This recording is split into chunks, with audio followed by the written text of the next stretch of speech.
But one thing we may not think about, behind the art, there is an artist, a mastermind behind every masterpiece. And that artist is a creator who pours their heart and their soul into their works. But every artist, at some point in their career, will face something that hinders their creativity. And that is called the creative block. Creative blocks are those periods of time where one is essentially stuck in the creative process and completely unable to produce anything new. The culprit of those creative blocks? Two things: self-doubt and the fear of the unknown, or fear of imperfection. We often are afraid to step out of our comfort zones because we're afraid of failure, of creating something deemed as imperfect. On a larger scale, though, it's really not entirely our fault. It's what got us here in evolution, because back in the caveman days, avoiding what we did not know and sticking to what was known ensured our survival, right? But I guess we're no longer cavemen, although some people still behave that way. The thing is, rather than maybe completely stepping out of our comfort zones, we can try and push those boundaries just a little further. But how do we do that? My name is Erica Zhang, and today I'm going to put myself on the spot to show to you something that I like to call creativity out of spontaneity. As you can see, up here with me, I have my keyboard. I started composing music when I was around 12, which also happened to be when COVID and quarantine was still around. But isolation actually allowed me to find new ways to express my thoughts and my feelings, and that was through creating music. As a composer, I know firsthand how hard it can be when you don't have any inspiration at all, when your mind is just blank. But once you do get that spark, once you do get that inspiration, everything just begins to flow out of you. So, this is where you all come in, because I'm actually going to need a little bit of help. I'm going to be improvising a piece right here, right now, based off of notes that you guys give me. So, for a little bit of background, there are 88 white keys on a piano, but they repeat after every 8. So if you go,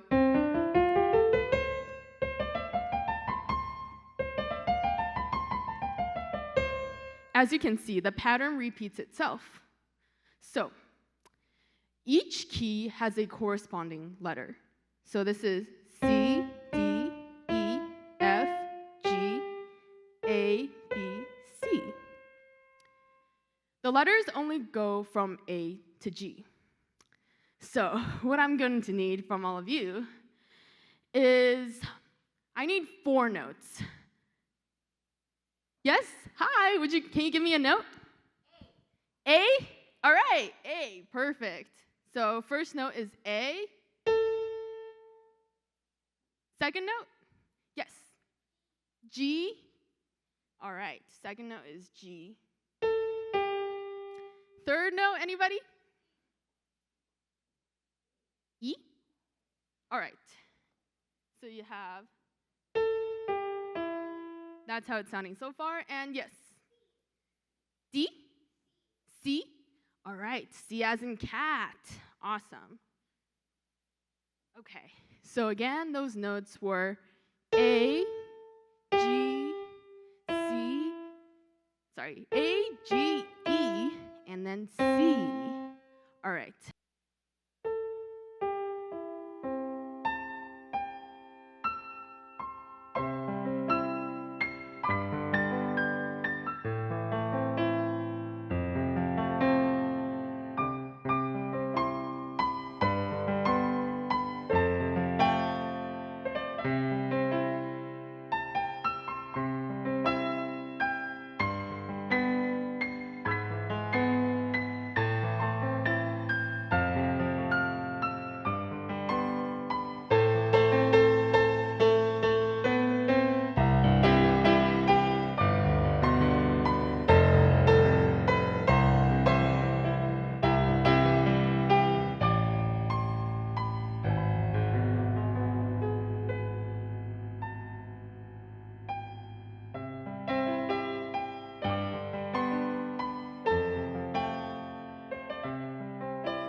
Thank you.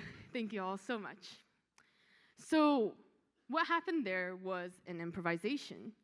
And I think improvising is a really good baseline for getting inspiration when you don't have any ideas. Because what improvisation allows you to do is that it allows you to bypass perfectionism. Because not everything that was played was exactly perfect.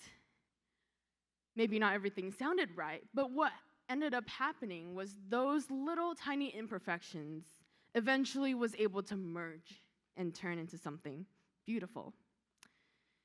And this is a mindset. Embracing spontaneity is a mindset that we should adopt in our everyday lives. And history, too, has been altered by some pretty spontaneous and groundbreaking moments. I think you all have tried ice cream, right? It's pretty good, but it's even better with a cone. But have you ever thought about how the ice cream cone was invented? Well, in 1904, in the St. Louis World's Fair, there was this ice cream vendor, and he was experiencing really fast sales, to the point where he ran out of plates to sell his ice cream on. But nearby, there was this waffle vendor who was experiencing really slow sales. And so the waffle vendor thought to himself, hey, what if I just shape my waffles in the form of a cone and then sell them to the ice cream vendor? And bam, the ice cream cone was born. Okay, maybe that wasn't as groundbreaking, but what about penicillin, the world's first antibiotic? Well, it was created spontaneously as well. In 1928, Alexander Fleming, a Scottish scientist, left for vacation, but he left his petri dish in the lab. That petri dish had bacteria growing on it, but eventually mold also started growing on it. But when he returned back from vacation, he noticed that the mold was actually doing something really interesting. The mold was inhibiting the bacteria growth. And that mold is penicillium mold. As of today, penicillin has saved over 200 million lives worldwide, and that is pretty groundbreaking. But what's the point? Composing a song, ice cream cones, and penicillin, what's the point? Well, the point is, embracing spontaneity can allow you to have great breakthroughs. And as my time with you all is coming to an end, I just want you to do something for me. I want you all to close your eyes just for a brief moment.